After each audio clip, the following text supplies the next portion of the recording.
எங்களுக்கு ஒரே ஒரு இஷ்யூ தான் மேடம். அது உங்க பக்கத்தில் இருக்கிற எம்எல்ஏ எங்களுடைய ரெகுலர் அன்னபூர்ணா கஸ்டமர் வர்றப்பெல்லாம் சண்டை போடுறாங்க அந்த அம்மா கடையில். ஏன்னா எங்களுக்கு நீங்க ஸ்வீட்டுக்கு 5% வச்சிருக்கீங்க ஜிஎஸ்டி, இன்புட் கொடுக்குறீங்க. ஃபுட்டுக்கு 5% வச்சிருக்கீங்க, இன்புட் கிடையாது. இந்த காரத்துக்கு 12% வச்சிருக்கீங்க.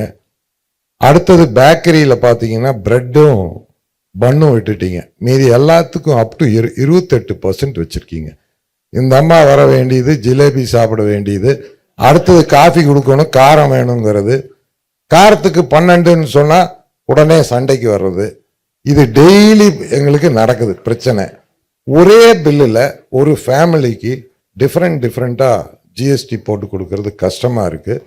ஒரு பன்னுக்கு ஜிஎஸ்டி கிடையாது, பன்னுக்குள்ள ஒரு கிரீம் வச்சுட்டா அதுக்கு 18% ஆயிருக்கு. கஸ்டமர் என்ன சொல்றாரு, நீ கிரீமையும் ஜாமையும் கொண்டா நானே வச்சுக்கிறேங்க. கடை நடத்த முடியல மேடம். அதனால ஒன்னா எல்லாத்துக்கும் ஒரே மாதிரி ஜாஸ்தி பண்ணிருங்க. இல்லைன்னா இன்னொன்னு, இதே அம்மா உங்க எம்எல்ஏ அம்மா தான் இதெல்லாம் பண்றதுங்க. அவங்க எங்க தொகுதியில் இருக்காங்க. கடையில வடநாட்டில் அதிகம் ஸ்வீட் சாப்பிட்றாங்க. அதனாலதான் அம்மா இங்க அதுக்கு 5%, காரத்துக்கு 12 பண்ணிட்டாங்கிறாங்க. நான் சொன்னேன் இல்லைங்க, அப்படியெல்லாம் இல்லை. தமிழ்நாட்டில் ஸ்வீட், காரம், காஃபி அப்படிதான் போகும். அதனால தயவு செஞ்சு அதை கொஞ்சம் கன்சிடர் பண்ணுங்க மேடம். போடுறது இல்லைங்க மேடம், இந்தியாவுக்கு பூரா சேர்த்து நீங்க ஏற்றி விட்டாலும் சந்தோஷம். ஒரே மாதிரியே பண்ணுங்க, தனித்தனியா வைக்காதீங்க.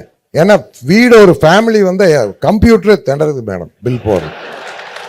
அது அந்த ஜிஎஸ்டி ஆபீசருக்கு இன்புட் கிரெடிட் எடுக்கிறப்ப ஒரே கிச்சன்ல தான் எல்லாம் பண்றாங்க. இன்புட் எடுக்கிறப்போ அதே கேஸ், அதே ஸ்வீட் மாஸ்டர், அதே கடலை மாவு, அதே மைதா மாவு, இன்புட் எப்படி மேடம் எடுக்க முடியும்? அதுல ஆபீசர்ஸ் திணறிடுறாங்க. ஸோ அவங்களுக்கும் ஹெல்ப் பண்ணணும் நம்ம.